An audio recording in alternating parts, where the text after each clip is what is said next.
Sanibonani nonke. Igama lami nguBongani Zulu from Durban, province yase-KZN.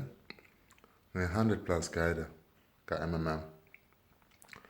Namuhla bakwethu ngifuna ukushare nani izimanga ezenziwe ama-members ka-MMM kumina.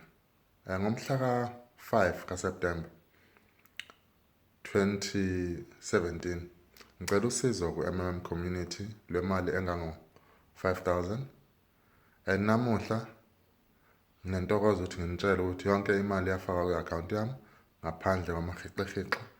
U-MMM uyasiza bakwethu ngoba leyo mali njengoba nje inyanga isephakathi kanje ikwazile ukuthi ngisize ukuthi ngiphesha la endlini, ngithenge igrosa, ngi-ede lapha nalapha, ngenze nezinye izinto, ngikhokhele iy'ngane esikoleni, and uyasiza kakhulu. And uma ukwazi ukusiza mina kushuthi nawe ungakwazi ukusiza u-MMM.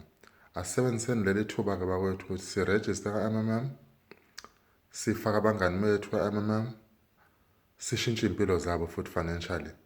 So ngiyakuthembisa ukuthi u-MMM i-status sey'mali zakho uma una-MMM siyashintsha, awubusaba umuntu ofanayo nasekuqaleni. So asijoyineni sonke u-MMM senze umehluko, sijoyinise futhi nabangani bethu, ihlobo, and then sishintshe iy'mpilo zabo nabo. Ngiyabonga kakhulu.